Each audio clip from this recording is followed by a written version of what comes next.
So in Skull and Bones, you have a bunch of different ships. You start off in the Dhow, then I moved up to the Bedar, and now I'm in the Padewakang or the Bombardier, which is at base a rank 5 ship. It is incredibly powerful, and in this video we're going through exactly how you can get your hands on it, which is actually quite easy. It's more time consuming than it is difficult, but I'm going to explain exactly how you can make the difficult parts of it easy. So the first thing you want to do is make sure your infamy rank is up there, to the point where you can go to the St. Anne shipwright and you can track the blueprint for the Padewakang itself. What that blueprint tracking is going to do is lead you up to the top right of the map, so you're going to have to go through all of the stormy locations and everything like that, in which you're going to have to be careful of enemy ships out there because they're going to be a higher rank. You're going to have to be careful of rogue waves and everything like that, but you're going like literally right up to the top right of the map. You're going to a place called Padewakang, and once you are there you're going to interact with the shipwright, and you are going to spend, I think it's 5,300 or thereabouts in terms of silver, and that is going to give you the blueprint to craft the Padewakang. So the resources for this ship are iron, wood planks, steel ingots, fine rammy, shellac, crude saltpeter,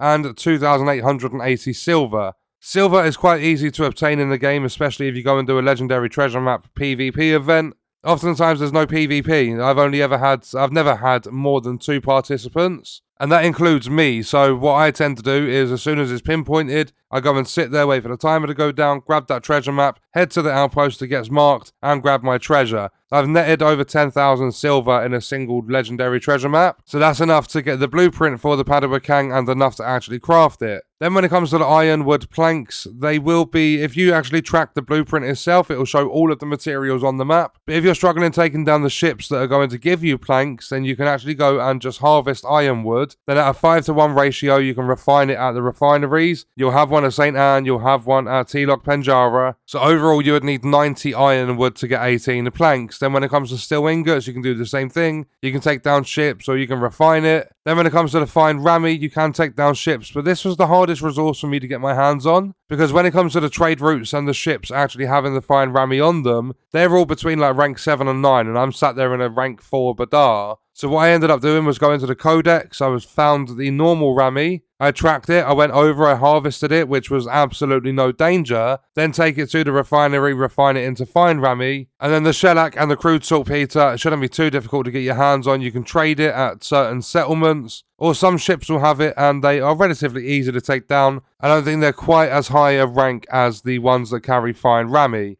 But after you've got all of the resources, you just go to the shipwright, spend all of the resources, and you have your Padewakang. It's an absolute beast, especially when you've got it set up right. And I will be doing a video explaining exactly how to set it up right to get the most out of its damage and everything. But that was exactly how to get your hands on the Padewakang, an absolute beast of a ship, and it's actually quite easy to get your hands on, especially when you know exactly what you're doing. So what we are going to do is leave that video there. Let me know your thoughts and stuff about the ships in Skull and Bones in the comments. I will see you guys in the next one. I hope you enjoyed it. I hope it helped you out. Thank you for watching.